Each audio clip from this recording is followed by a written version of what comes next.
मध्य प्रदेश का इतिहास। जिस प्रकार हम भारत स्तर पर पढ़ते हैं, इतिहास को 3 भागों में बांटकर पढ़ते हैं: प्राचीन इतिहास, मध्यकाल इतिहास और आधुनिक इतिहास। उसी प्रकार हम मध्य प्रदेश का इतिहास को यहाँ पर 3 भागों में बांटेंगे: प्राचीन, मध्य और आधुनिक। उससे पहले हम प्राग ऐतिहासिक काल को पढ़ते हैं।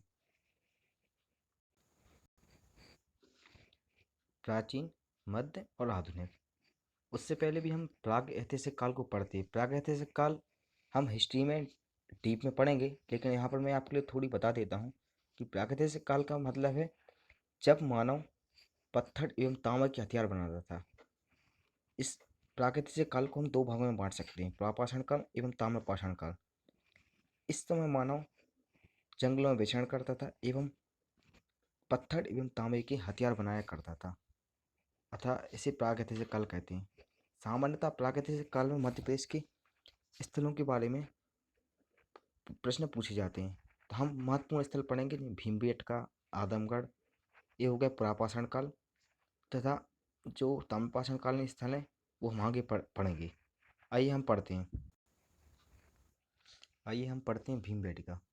भीमबेटका एक मध्य प्रदेश का प्रापाषाण कालीन स्थल है, जो कहाँ पर स्थित है? जो भोपाल से 55 किलोमीटर दूर अब्दुल्लागंज रायसेन में स्थित है।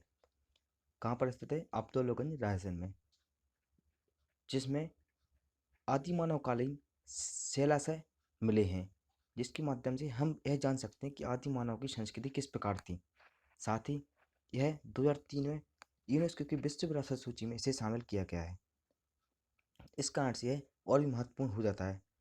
इसलिए दोस्तों, यह मध्य प्रदेश के पीएससी के साथ साथ अन्य राज्यों के पीएससी के लिए भी महत्वपूर्ण क्वेश्चन है।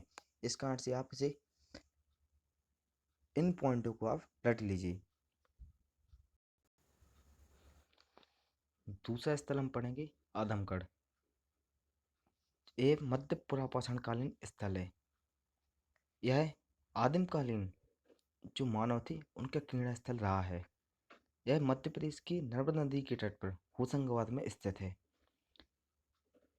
साथ ही यहाँ पर गुफा शैल चित्रों का वर्णन मिला है, जो महत्वपूर्ण है।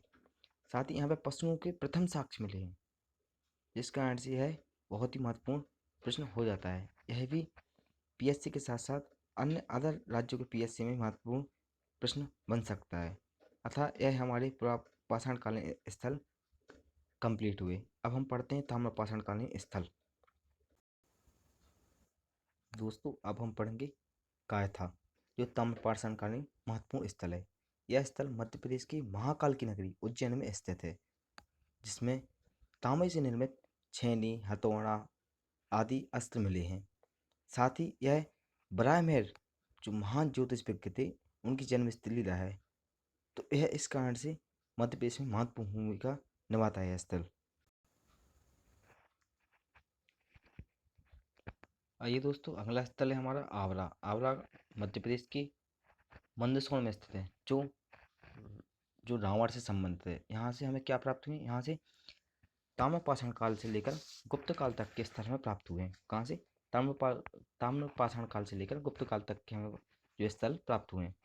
दूसरा स्थल है हमारा एरण। एरण कहाँ पे है? एरण आपने जब से इतिहास पढ़ना स्टार्ट किया होगा तभी से आपको इस स्थल के बारे में पता होगा। एरण मध्य प्रदेश के सागर जिला में स्थित है। यहाँ पर सर्वप्रथम सती प्रथा के साक्ष्य मिले तथा ताम्रपाषाण से लेकर गुप्त काल तक के स्थल यहाँ पर प्राप्त हुए हैं। साथ ही यहाँ पर गुप्तकालीन मंदिर मिला है तथा तांबे की कुल्हाड़ियाँ, सोने के टुकड़े, काले लाल मृदमंड यहाँ से प्राप्त हुए हैं। तीसरा स्थल है नवदा टोली। नवदा टोली नर्मदा नदी के तट पर महेश्वर में स्थित है। यहाँ से झोपड़ी नुमा मिट्टी के घर के साक्ष्य मिले हैं। क्या मिले? झोपड़ी नुमा मिट्टी के घर के साक्ष्य मिले। साथ ही अगला स्थल है हमारा डांगवाला। डांगवाला मध्य प्रदेश की महाकाल नगरी उज्जैन में स्थित है। यहाँ से झोपड़ी नुमा मिट्टी के घर के साक्ष्य मिले हैं।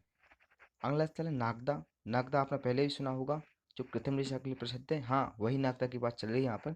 नागदा मध्य प्रदेश के उज्जैन में स्थित है, जहाँ पे मृदभांड एवं लघु पाषाण के स्थल प्राप्त हुए हैं। अगला स्थल है खेड़ीनामा। खेड़ीनामा मध्य प्रदेश के होशंगाबाद में स्थित है, जहाँ से ताम्रपाषाण कालीन स्थल मिले हैं। साथ ही ताम्रपाषाण कालीन बस्ती के साक्ष्य मिले हैं। अगला स्थल है आज़ाद नगर जो मध्य प्रदेश के इंदौर में स्थित है, जहाँ से भी ताम्रपाषाण कालीन बस्ती के साक्ष्य मिले। धन्यवाद दोस्तों। लाइक, सब्सक्राइब, कमेंट जरूर कीजिएगा। धन्यवाद।